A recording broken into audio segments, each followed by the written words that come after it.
Hello दोस्तों, हमारे channel अनमोल निवेश में आपका स्वागत है। कोई भी स्टॉक सस्ता हो या महंगा, यह सब कंपनी फाइनेंशियल और फंडामेंटल स्ट्रेंथ पर निर्भर करता है। अगर कंपनी अपना सेल्स बढ़ाती है, नेट प्रॉफिट बढ़ाती है और सबसे इम्पोर्टेंटली अपने एक्सपेंसेस कम रखती है, एक्सपेंशन को अच्छी तरीके से एग्जीक्यूट करती है, तो कंपनी ज़रूर मल्टीबैगर बन सकती है। लार्ज कैप कंपनी का सेल्स प्रॉफिट काफ़ी बड़ा होने के कारण से जो ग्रोथ मेजर किया जाता है वो परसेंटेज में कम दिखता है और इसके कारण से इनके ग्रोथ में स्टडी होते हैं। लेकिन micro cap small cap company के सेल्स प्रॉफिट पहले कम होते हैं, जिसके कारण से उनके ग्रोथ के आंकड़े काफ़ी बड़े होते हैं। इसलिए ये कंपनियां बहुत जल्दी मल्टीबैगर बन सकती हैं और ये कंपनियां जब मल्टी कैप बन जाती है तो उनके साथ भी सेम प्रॉब्लम होता है, लेकिन आपका पैसा तब तक कई गुना बढ़ जाता है। आज हम एक स्मॉल कैप फूड सर्विसेज में काम करने वाली कंपनी के बारे में बात करेंगे, जिसका मार्केट कैप है 9,417 करोड़ रुपीज़, करंट प्राइस है 1480, 52 वीक हाई है 1574 और लो है 1102। स्टॉक का पीई है 42.9 और इंडस्ट्री पीई है 102। इसका डेट टू इक्विटी रेशो है 0.77%, फेस वैल्यू है 10 रुपीज़, आरओई है 20.7 और आरओसीई है 9.81। प्रमोटर होल्डिंग है 44.9%। हाल ही में प्रमोटर ने अपना शेयर होल्डिंग थोड़ा कम किया है 0.04% से। इसका नेट प्रॉफिट है 220 करोड़ रुपीज़। एफआईआई होल्डिंग है 18.7%। हाल ही में एफआईआई ने अपना होल्डिंग बढ़ा दिया है 3.17% से। कंपनी के कंपाउंडेड सेल्स ग्रोथ की अगर बात की जाए तो हम देख सकते हैं इसका टीटीएम आ रहा है 21%, पिछले 3 साल में 19% और 5 साल में 19%। यही सेल्स ग्रोथ ट्रांसफर हुआ है प्रॉफिट ग्रोथ में, इसके कारण से टीटीएम आ रहा है 99%, पिछले 3 साल में 78% और 5 साल में 54%। स्टॉक प्राइस सीएजीआर पिछले 1 साल में आ रहा है 2% और रिटर्न ऑन इक्विटी भी अच्छा है, पिछले साल में 21% पे था।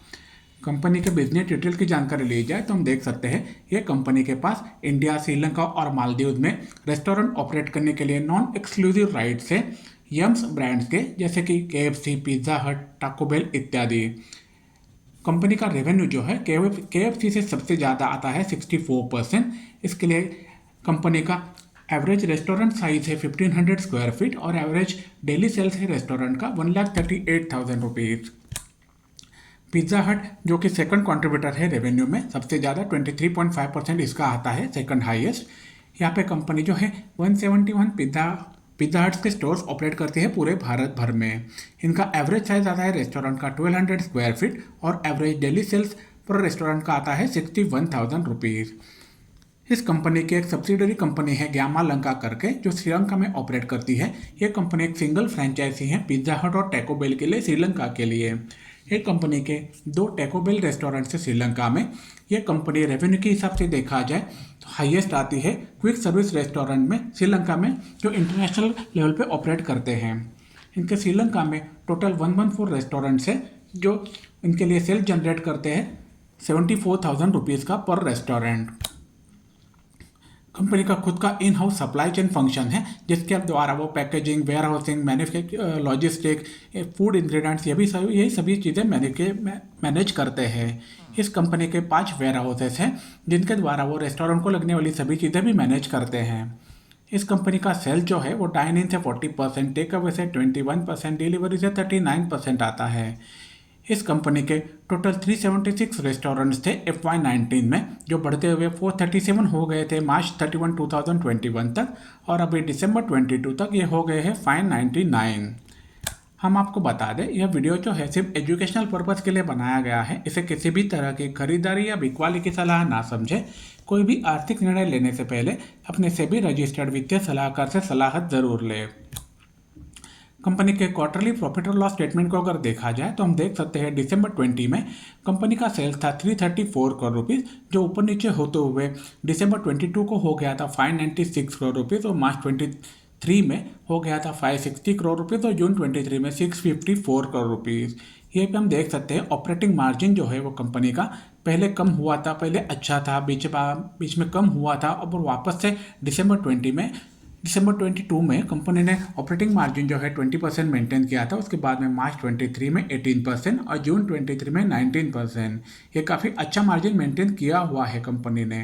और हम यहाँ पे देख सकते हैं यही ऑपरेटिंग मार्जिन जो है वो कन्वर्ट हुआ है नेट प्रॉफिट में। इसके लिए दिसंबर 22 में कंपनी का नेट प्रॉफिट था 33 करोड़ रुपीज़, मार्च 23 में हो गया था 135 करोड़ रुपीज़ और जून 23 में 25 करोड़ रुपीज़।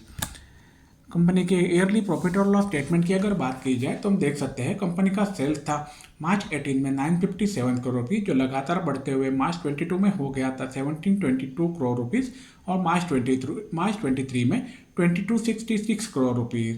जो एक्सपेंसेस जो है कंपनी के बढ़ाने पड़ते हैं जो सेल्स बढ़ाने के लिए, इसलिए एक्सपेंसेस जो थे मार्च 21 में 894 करोड़ रुपीज़ हो चुके थे, लेकिन पिछले साल के मुकाबले काफ़ी कम हुए थे। बाद में मार्च 22 में कंपनी अपने सेल्स बढ़ाने के लिए एक्सपेंसिव बढ़ा दिए थे, इसलिए 1417 करोड़ रुपीज़ हो चुके थे और मार्च 23 में ये हुए थे 1836 करोड़ रुपीज़। यहाँ पे भी हम देख सकते हैं ऑपरेटिंग मार्जिन जो है वो कंपनी ने अच्छी तरह से मेंटेन किया हुआ है। इनफैक्ट मार्च 21 को अगर देखा जाए कंपनी का ऑपरेटिंग मार्जिन था 12%, जो पिछले साल के मुकाबले थोड़ा कम हुआ था, लेकिन मार्च 22 में कंपनी ने ऑपरेटिंग मार्जिन बढ़ा दिया था 18% और मार्च 23 में और भी बढ़ा दिया था 19%। ये काफ़ी अच्छी चीज़ है कंपनी के लिए। इसीलिए हम देख सकते हैं मार्च 21 में कंपनी लॉस मेकिंग था, 100 करोड़ रुपीज़ का नेट लॉस था। उसके बाद में मार्च 22 में कंपनी को प्रॉफिट हुआ था 46 करोड़ रुपीज़ और मार्च 23 में यह प्रॉफिट लगभग 5 टाइम्स बढ़ते हुए हो गया था 233 करोड़ रुपीज़। ईपीएस भी अच्छी तरह से बढ़ा हुआ है, मार्च 22 में 7.31 था, जो मार्च 23 में हो गया 36.73। अभी हमने जो बातें की वो आपको ग्राफिकल रिप्रेजेंटेशन में ज़्यादा अच्छी तरह से समझ आएगी। कंपनी के बैलेंस शीट की अगर बात की जाए तो हम देख सकते हैं कंपनी के रिजर्व जो थे मार्च 18 में 436 करोड़ रुपीज़ थे, जो लगातार बढ़ते हुए मार्च 22 में हो गए थे 944 करोड़ रुपीज़, जो पिछले साल के मुकाबले लगभग डबल से भी ज़्यादा हैं। और मार्च 23 को ये हो गए थे 1192 करोड़ रुपीज़। ये काफ़ी अच्छी बात है कंपनी के फाइनेंशियल्स को देखते हुए। कंपनी के बोरोइंग जो हम देख सकते हैं मार्च 18 में कंपनी के बोरोइंग मतलब लोन थे 31 करोड़ रुपीज़, जो लगातार बढ़ते हुए मार्च 22 में हो गए थे 789 करोड़ रुपीज़ और मार्च 23 में हो गए थे 963 करोड़ रुपीज़। अगर ये कंपनी बोरोइंग्स कम करती है तो काफ़ी अच्छा होगा कंपनी के हिसाब से। अभी हमने जो नंबर देखे वो आपको ग्राफ में अच्छी तरह से समझ आएंगे। कंपनी के शेयर होल्डिंग पैटर्न की अगर बात की जाए तो हम देख सकते हैं दिसंबर 21 में कंपनी के प्रमोटर्स के पास थे 51.26% शेयर्स, जो दिसंबर 22 में हो गए थे 44.90%। मार्च 23 में वही थे 44.90%, लेकिन जून 23 में उन्होंने कुछ कम कर दिए हैं, 44.87% अभी प्रमोटर्स के पास है। लेकिन एफआईआईएस को देखा जाए तो दिसंबर 21 में एफआईआईएस के पास थे 15.98% शेयर्स, जो लगातार बढ़ते हुए दिसंबर 22 में हो गए थे 16.54%, मार्च 23 में 15.5 और जून 23 में 18.66%। ये काफ़ी अच्छी चीज़ है। डीआईएस ने भी अपना होल्डिंग इसमें बढ़ा दिया है। दिसंबर 21 में डीआईएस का होल्डिंग था 8.57%, जो दिसंबर 22 में हो गया था 24.95%। बाद में मार्च 23 में 27.45% और जून 23 में 29.61%। बाकी सभी शेयर्स पब्लिक के पास है। अभी हमने जो नंबर देखे वो आपको ग्राफ्स में अच्छी तरह से समझ आएंगे। और एक अच्छी चीज़ है कंपनी के लिए कि कंपनी के प्रमोटर्स ने कोई भी शेयर्स प्लेज नहीं किए हुए हैं। हम आपको बता दें यह वीडियो सिर्फ एजुकेशनल पर्पस के लिए बनाई जा रही है। इसे किसी भी तरह की खरीदारी या बिकवाली की सलाह ना समझें। कोई भी आर्थिक निर्णय लेने से पहले अपने सेबी रजिस्टर्ड वित्तीय सलाहकार से सलाह जरूर लें।